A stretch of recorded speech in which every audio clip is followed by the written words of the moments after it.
महायोगी गहिनीनाथ नवनाथ परंपरेचे सिद्धयोगी आणि लोककल्याणाचे पथप्रदर्शक।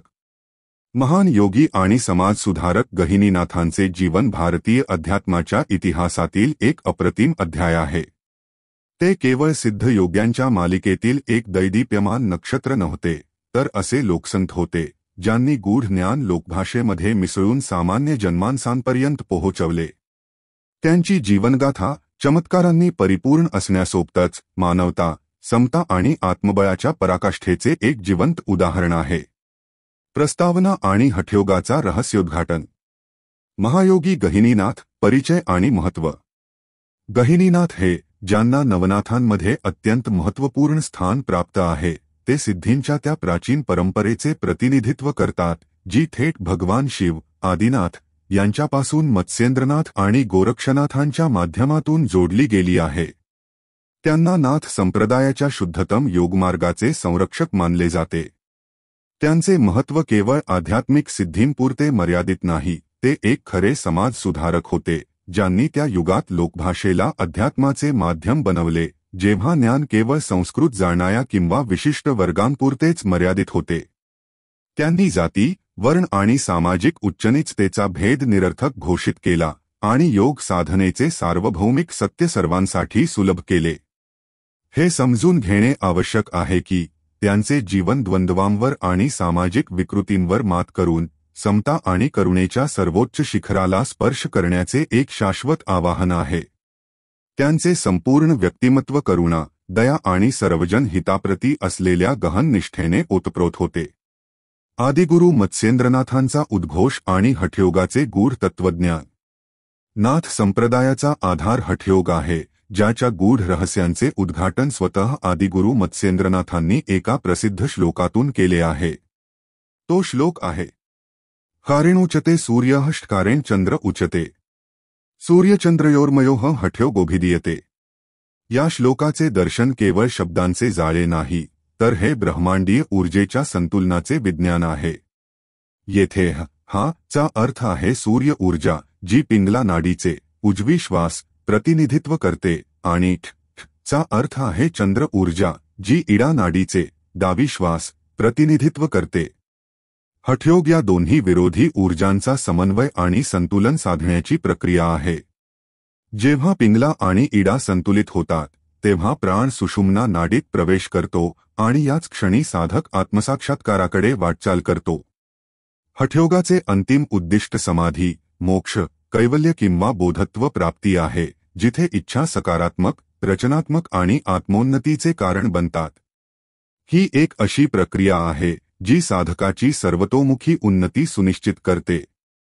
गहिनीनाथांचे सर्वात मोठे योगदान हेच होते की त्यांनी हे गूढ तांत्रिक आणि योगिक ज्ञान, ज्याला शिव आणि शक्तीचे मिलन म्हटले जाते, सरळतेने लोकव्यापी केले।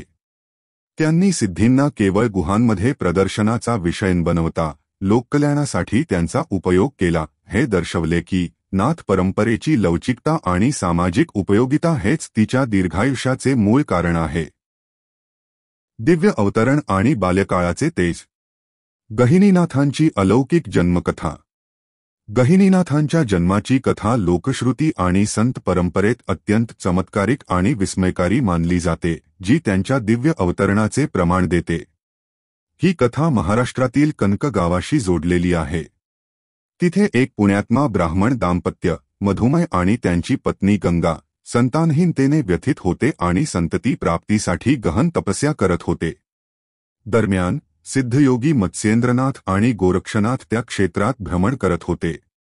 एके दिवशी काही स्थानिक मुलांच्या आग्रहावरून गुरु गोरक्षनाथांनी ध्यानमग्न असताना माती उचलली। गोरक्षनाथांनी आपल्या परमसिद्ध संजीवनी मंत्राचा जप करत त्या मातीतून एका लहान बालकाची मूर्ती बनवायला सुरुवात केली। मंत्राची शक्ती आणि योगबळ इतके प्रचंड होते की जसे त्या पुतळ्याचे अंगप्रत्यंग पूर्ण झाले, तो निर्जीव मातीचा पुतळा सजीव होऊन डोळे उघडतो, आसन लावतो आणि योगींना प्रणाम असे म्हणून उठून बसतो। हे अद्भुत दृश्य पाहून आजूबाजूची मुले आणि ग्रामस्थ भयभीत होऊन पळून गेले, कारण त्यांनी मातीतून भूताला जन्म घेताना पाहिले होते। जेव्हा मत्स्येंद्रनाथ भिक्षा घेऊन परतले, तेव्हा त्यांनी त्या दिव्य बालकाला पाहिले। त्यांनी त्वरित आपल्या कमंडलूतील पवित्र दूध काढून त्या बालकाला पाजले, ज्यामुळे त्याला पूर्ण जीवन प्राप्त झाले. तेव्हा गावातील ब्राह्मण मधुमय आणि गंगा यांनी नाथांकडे संततीची याचना केली. सिद्धयोगी मधुमय आणि गंगा यांच्या भक्तीने व त्यांच्या तपाने प्रसन्न झाले आणि त्यांनी ते दिव्य योगशक्तीतून उत्पन्न झालेले बालक त्यांना दत्तक दिले. हाच बालक पुढे महायोगी गहिनीनाथ या नावाने विख्यात झाला. ही जन्मकथा केवळ एक लोककथा नाही, हे नाथ परंपरेच्या गूढ सिद्धांत कायसाधनाच्या उच्चतम रूपाचे प्रतिकात्मक चित्रण आहे. हे सिद्ध करते की नाथ योगी आपल्या योग शक्तीने, विशेषतः संजीवनी मंत्राच्या प्रयोगाने, सृष्टीच्या तत्वांना बदलण्याची आणि जीवन उत्पन्न करण्याची क्षमता ठेवत होते. ही गहिनीनाथांची परंपरा साधारण संत परंपरेपासून वेगळी, सिद्ध परंपरेच्या शिखरावर स्थापित करते. करुणा आणि साधनेने भरलेला बाल्यकाळ. गहिनीनाथांचे बालपण अत्यंत सरळ, निर्मळ आणि दिव्य आभाने युक्त होते. ते इतर बालकांप्रमाणे सांसारिक खेळांमध्ये अडकता नेहमी एकांतात ध्यानमग्न राहत असत. लहानपणापासूनच त्यांच्यात गहन साधना आणि वैराग्याची लक्षणे दिसू लागली होती. ते नियमितपणे प्राणायाम आणि आंतरिक साधनांचा अभ्यास करत, जी स्पष्टपणे त्यांच्या भावी योगमार्गाची तयारी होती. त्यांचे व्यक्तिमत्व करुणा आणि दयेचा भांडार होते. पशुपक्ष्यांबद्दल त्यांच्या मनात नैसर्गिक प्रेम होते आणि समाजातील निर्धन तथा पीडित लोकांसाठी त्यांच्यात गहन दया होती. त्यांच्या बाल्यकाळातील आचरणावरून हे स्पष्ट झाले होते की ते केवळ गृहस्थाचे बालक नाहीत, तर एका दिव्य कृपेने अवतरित झालेले महापुरुष आहेत, ज्यांचा उद्देश लोककल्याण आहे. गुरुकृपा आणि योग दर्शनाची नीव. शिक्षा आणि दीक्षा, गुरुभक्तीचा परमपाठ. गहिनीनाथांचा आध्यात्मिक उत्कर्ष त्यांच्या गुरु मत्स्येंद्रनाथांप्रती असलेल्या पूर्ण समर्पणाचा परिणाम होता. नाथ परंपरेत गुरुला परमसत्य आणि मोक्षाचे द्वार मानले जाते. गहिनीनाथांनी आपल्या जीवनात गुरु महिमेचा सार उतरवला. गुरुर्ब्रह्मा गुरुर्विष्णुः गुरुर्देवो महेश्वरः. गुरुः साक्षात परब्रह्म तस्मै श्री गुरवे नमः. गहिनीनाथांनी मत्स्येंद्रनाथांकडून हठयोग, राजयोग, तंत्रज्ञान आणि आत्मसाधनेच्या गूढ रहस्यांची दीक्षा घेतली. त्यांच्यासाठी गुरुची आज्ञा हाच परमधर्म होता. त्यांच्या शिक्षणाचे मूळ हेच होते की गुरु हाच तो प्रकाशपुंज आहे, जो परमसत्याचे द्वार उघडतो. त्यांनी भौतिक धन आणि सांसारिक यशाच्या भ्रमापासून दूर राहून आत्मिक शक्तीला सर्वात मोठे धन सांगितले. त्यांची स्मरणीय ओळ या दर्शनाचा सार आहे, जो गुरुची सेवा करतो, तोच आत्मबळ प्राप्त करतो. आत्मबळ हेच जीवनाचे खरे धन आहे. ही शिकवण आजही प्रासंगिक आहे, जिथे लोक भौतिक यशाच्या मागे धावताना आंतरिक शक्तीला विसरतात. गहिनीनाथांची आध्यात्मिक परंपरा. The spiritual lineage of Gahininath. योगीचे नाव. विशेष संबंध. आदि गुरु आदिनाथ, शिव. नाथ संप्रदायाचे मूळ प्रवर्तक. मुख्य आचार्य मत्स्येंद्रनाथ. गहिनीनाथांचे साक्षात गुरु. सिद्धयोगी गहिनीनाथ. नवनाथांमधील एक, निवृत्तीनाथांचे गुरु. प्रमुख शिष्य निवृत्तीनाथ. संत ज्ञानेश्वरांचे थोरले बंधू आणि गुरु. मुख्य गुरु बंधू गोरक्षनाथ. हठयोगाचे महान पुरस्कर्ते. योग दर्शन, हठयोगाकडून राजयोगाकडे प्रवास. गहिनीनाथांना नाथ संप्रदायात शुद्ध योगमार्गाचे प्रतिनिधी मानले जाते. त्यांनी योगाला केवळ गुह्य क्रियांपुरते मर्यादित न ठेवता त्याला एक वैज्ञानिक आणि व्यावहारिक जीवनपद्धती म्हणून सादर केले. हठयोगातील शुद्धीकरण आणि कायसाधन. त्यांचे दर्शन हठयोगावर केंद्रित होते, ज्याचा उद्देश शरीराला साधनेसाठी उपयुक्त बनवणे हा होता. त्यांनी हठयोगाच्या क्रिया, जसे की आसन, प्राणायाम आणि षटकर्म, शरीर शुद्धीच्या क्रिया यांना महत्त्व दिले, जेणेकरून योगी देहाच्या विकृतींना दूर करू शकेल. नाथ योगाचा हा पैलू अत्यंत वैज्ञानिक आहे. योगींचे मानणे होते की जर शरीर स्वस्थ नसेल तर मन एकाग्र होऊ शकत नाही. हे सिद्धांत आयुर्वेदाच्या त्रिदोष संतुलनाशी, वात, पित्त, कफ थेट जोडलेला आहे. योग विशेषज्ञ सांगतात की शरीराला स्वस्थ ठेवण्यासाठी वात, पित्त, कफचे प्रमाण 4:2 मिनिट आणि 1 सेकंद असायला हवे. जेव्हा या प्रमाणात असंतुलन होते, तेव्हा विकार उत्पन्न होतात.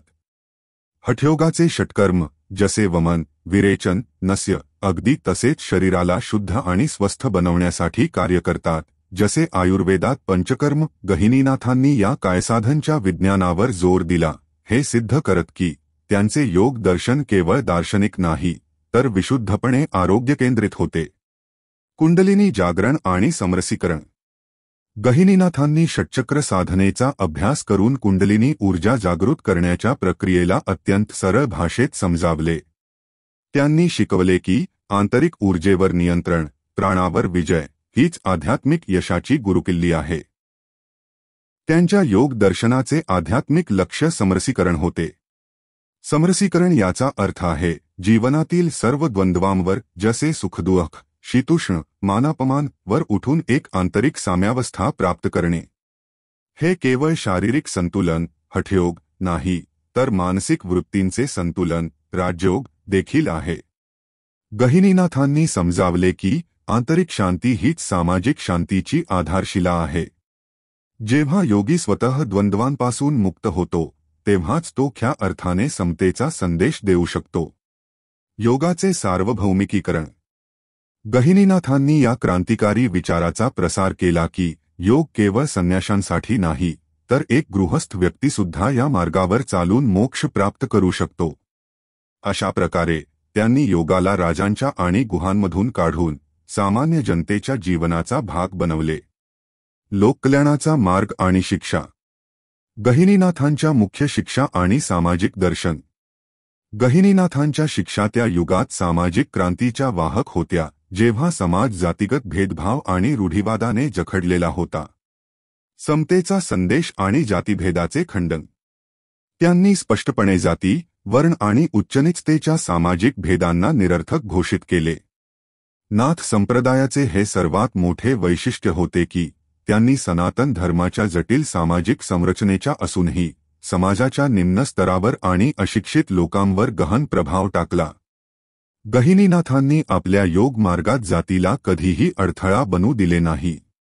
हे त्यावेळच्या सामाजिक संरचनेविरुद्ध एक साहसी आणि आवश्यक पाऊल होते, ज्याने सामाजिक समरसतेसाठी मार्ग प्रशस्त केला. लोकभाषेत उपदेश आणि साहित्यावर प्रभाव.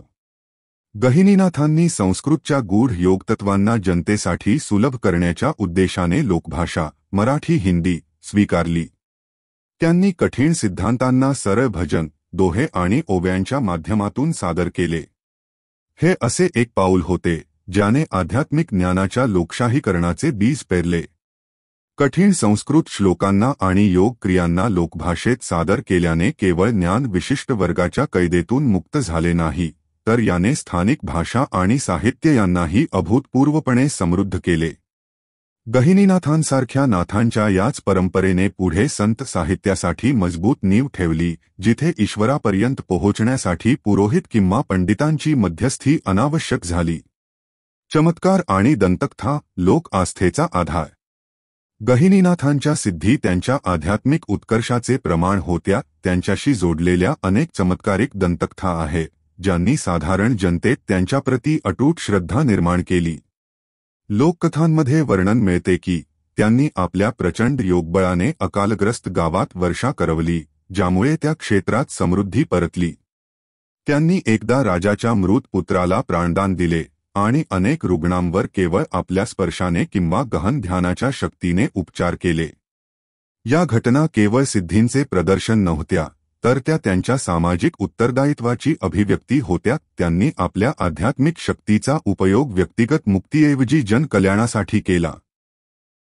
गहिनीनाथांच्या सार्वभौमिक प्रभावाचे सर्वात मोठे प्रमाण हे आहे की त्यांची समाधी, जी महाराष्ट्रातील चिंचोली गावात, बीड जिल्हा स्थित आहे, आजही पूजनीय आहे. इतकेच नाही, तर मुसलमान समुदाय देखील त्यांना गैबी पीर, लपलेले संत म्हणून अत्यंत श्रद्धेने पूजतो. हे तथ्य त्यांच्या समतावादी संदेशाला आणि सहिष्णुतेला पुष्ट करते. शिष्य परंपरा आणि संस्थात्मक विस्तार. प्रसिद्ध शिष्य आणि नाथ संप्रदायाला दृढता. गहिनीनाथांनी गुरुशिष्य परंपरेला मजबूती दिली आणि नाथ पंथाला एक सुदृढ संस्थात्मक चौकट दिली.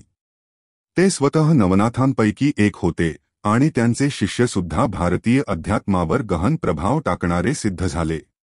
गहिनीनाथांचे सर्वात महत्त्वाचे योगदान संत निवृत्तीनाथांचे गुरु म्हणून होते. निवृत्तीनाथ महाराष्ट्राचे महान संत ज्ञानेश्वर ज्ञानदेव यांचे थोरले बंधू आणि गुरु होते. अशा प्रकारे गहिनीनाथांनी शुद्धनाथ योग मार्गाला महाराष्ट्राच्या भक्ती आंदोलनाच्या वारकरी संप्रदाय निवेद थेट समाविष्ट केले. या कडीच्या माध्यमातून नाथ पंथाचे निराकार ईश्वराची उपासना, योगिक शुद्धीकरण आणि लोकभाषेचा प्रयोग यांसारखे सिद्धांत मराठी भक्ती परंपरेचे मूलभूत गुण बनले. गहिनीनाथांनी योगाच्या शक्तीला भक्तीच्या सरळतेशी जोडून एक असे सांस्कृतिक आंदोलन उत्पन्न केले ज्याने शतकानुशतके सामाजिक चेतनेला प्रभावित केले. त्यांच्या शिष्यांनी संपूर्ण भारतात योग आणि तत्त्वज्ञानाचा प्रचार प्रसार केला. पूजास्थळे आणि मठ परंपरा आस्थेचे केंद्र. गहिनीनाथांच्या स्मृतिप्रित्यर्थ महाराष्ट्र आणि भारतातील अनेक क्षेत्रांमध्ये मठ आणि मंदिरे स्थापित आहेत, जी आजही लाखो श्रद्धाळूंच्या आस्थेचे केंद्र आहेत. महाराष्ट्रातील चिंचोली गाव, बीड जिल्हा येथे त्यांची समाधी आणि मठ मुख्य पूजास्थळ आहेत. या व्यतिरिक्त नेवासा, जिथे संत ज्ञानेश्वरांनी ज्ञानेश्वरीची रचना केली, सांगली, बीड, जालना आणि पुणे यांसारख्या क्षेत्रांमध्येही त्यांचे मठ आणि मंदिरे स्थापित आहेत. गहिनीनाथ जयंतीच्या निमित्ताने या ठिकाणी विशाल जत्रा आणि यात्रा आयोजित होतात, ज्यात हजारो श्रद्धाळू भाग घेतात. या जत्रा आणि यात्रा त्यांची लोकप्रियता आणि लोक आस्थेची खोली दर्शवतात. सांस्कृतिक प्रभाव आणि आधुनिक प्रासंगिकता. भारतीय संस्कृतीवर चिरस्थायी प्रभाव. गहिनीनाथांचा प्रभाव भारतीय संस्कृतीवर, विशेषतः महाराष्ट्राच्या सामाजिक आणि साहित्यिक परिदृश्यावर व्यापक राहिला आहे. भक्ती आंदोलनाचा वैचारिक स्रोत. नाथ संप्रदाय आणि गहिनीनाथांनी स्थापित केलेले शुद्धयोग आणि समतावादी सिद्धांत भक्ती आंदोलनासाठी एक महत्त्वाचा वैचारिक आधार बनले. संत नामदेव, संत एकनाथ आणि संत तुकाराम यांसारख्या संतांनी त्यांच्या तत्त्वज्ञानातून प्रेरणा घेतली. नाथ पंथाने सिद्धींच्या भोगप्रधान योग साधनेच्या विपरीत शुद्ध हठयोगावर भर दिला, ज्यामुळे एक स्वस्थ आणि नैतिकता आधारित आध्यात्मिक वातावरण निर्माण झाले. लोकसाहित्य आणि लोकप्रियता. लोकभाषेत जटिल योग तत्त्वे सरळतेने समजावण्याच्या नाथांच्या परंपरेने मराठी संत साहित्याला त्याची गहनता आणि सुलभता प्रदान केली. इतकेच नाही, तर नाथ पंथाने शिवाची सार्वभौमिक सत्ता लोकरूपात कायम ठेवली. यामुळेच समाजाचा एक मोठा वर्ग, जरी ते थेट नाथपंथी नसले तरी, त्यांच्या परंपरेतून आलेल्या लोकदेवतांना आपले आराध्य मानतो. गहिनीनाथांचे योगदान ज्ञानाला विशिष्ट वर्गातून मुक्त करून जनतेच्या मध्ये पोहोचवणे हे होते.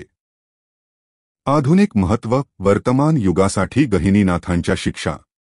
आजच्या तणावपूर्ण आणि विभाजित युगात गहिनीनाथांच्या शिक्षा आणि योग दर्शन अत्यंत प्रासंगिक आहेत. तणाव व्यवस्थापनात योग साधना. आधुनिक जीवनशैलीत मानसिक आणि शारीरिक विकार वाढत आहेत. गहिनीनाथांनी प्रचारित केलेले हठयोग आणि कायसाधन आजही शरीर आणि मनाला संतुलित करण्याचे श्रेष्ठ आणि वैज्ञानिक साधन आहे. त्यांच्या कायसाधनाचे सिद्धांत, जे शरीराच्या त्रिदोष संतुलनावर 4:02 आणि 1 सेकंद प्रमाण भर देतात, आजच्या वेलनेस उद्योग आणि माइंडफुलनेस चळवळीचा आध्यात्मिक आणि वैज्ञानिक आधार आहे. त्यांचा योग शिकवतो की आंतरिक ऊर्जा नियंत्रण हीच यश आणि स्वस्थ जीवनाची गुरुकिल्ली आहे. सामाजिक समरसता आणि समता. आजही जातीवाद, धार्मिक कटुता आणि वैयक्तिक द्वंद्व समाजाला तोडत आहेत. गहिनीनाथांचा जातीभेद विरोधी संदेश आणि समरसीकरणचा सिद्धांत, जो जीवनाच्या द्वंद्वांवर वर उठून साम्यावस्था प्राप्त करण्याची गोष्ट करतो, जागतिक बंधुत्वासाठी मार्गदर्शक आहे. त्यांच्या शिक्षा आपल्याला हे सांगतात की आंतरिक शांती हाच बाहेरी शांती आणि सामाजिक सौहार्दाचा एकमेव रस्ता आहे. गुरु परंपरेची आवश्यकता. भौतिक ज्ञानाच्या अतिरेक आणि डिजिटल भ्रमाच्या या युगात योग्य मार्गदर्शनाची आवश्यकता पूर्वीपेक्षा अधिक आहे. गहिनीनाथांनी स्थापित केलेला शुद्ध गुरुशिष्य संबंध योग्य दिशा आणि आत्मबळ प्राप्त करण्याचा आधार आहे, कारण आत्मबळ हेच जीवनाचे खरे धन आहे. गहिनीनाथांच्या योग दर्शनाचे मूळ तत्व. Core principles of Gahininath's yoga philosophy. हठयोग. सूर्य पिंगला आणि चंद्र इडा चे संतुलन, सुषुम्ना नाडीत प्राणाचा प्रवेश आणि कैवल्यप्राप्ती, शारीरिक व मानसिक विकारांचे निवारण. काय साधन? आसन, प्राणायाम, षटकर्म, जसे आयुर्वेदात पंचकर्म. देहाला स्वस्थ आणि साधनेसाठी योग्य बनवणे. तणावग्रस्त आधुनिक जीवनात शारीरिक पुष्टी.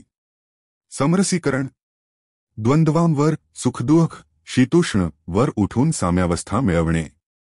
व्यावहारिक आणि आध्यात्मिक जीवन सुंदर बनवणे. सामाजिक समरसता आणि आंतरिक शांती. गुरुभक्ती, गुरुला परमब्रह्म मानणे आणि आत्मबळ प्राप्त करणे. ज्ञान आणि आत्मबळाचे द्वार उघडणे. अध्यात्माच्या जटिल मार्गात मार्गदर्शन. उपसंहार. गहिनीनाथ, योगी, संत आणि युगनिर्माते. महायोगी गहिनीनाथांचे जीवन एक प्रेरणादायक कथा आहे, जी सिद्ध करते की आध्यात्मिक शक्तीचा अंतिम उद्देश लोककल्याणच असतो. त्यांनी मत्स्येंद्रनाथांच्या गूढ तांत्रिक ज्ञानाला गोरक्षनाथांच्या शुद्ध हठयोग परंपरेशी जोडले आणि त्याला सामाजिक समानतेच्या रंगात रंगवून योगाला जनजनपर्यंत पोहोचवले. गहिनीनाथांचे जीवन स्वतः या श्लोकाचे जिवंत उदाहरण होते. विद्या दाती विनयम, विनयाद्याती पात्रतां. पात्रत्वात धनमापनोती, धनात धर्मं ततः सुखम. त्यांनी आत्मविद्या आणि विनयाने पात्रता अर्जित केली, ज्यामुळे त्यांना आत्मबळ, खरे धन प्राप्त झाले आणि त्या धनातून त्यांनी समाजाला धर्म आणि सुखाचा मार्ग दाखवला. त्यांचा शाश्वत संदेश हाच आहे की आध्यात्मिकता म्हणजे कोणताही पलायनवाद नव्हे, तर जीवनाला त्याच्या अधिकतम क्षमतेने जगण्याची एक पद्धत आहे. गहिनीनाथांचे शाश्वत आवाहन चिरस्थायी आहे. गुरुभक्ती, योग साधना आणि समता हाच खरा धर्म आहे. हे आवाहन आपल्याला आपल्या आतल्या गहन लपलेले सत्याला शोधण्यासाठी, आत्मबळ प्राप्त करण्यासाठी आणि त्याला लोककल्याणात समर्पित करण्यासाठी एक आदर्श प्रस्तुत करते.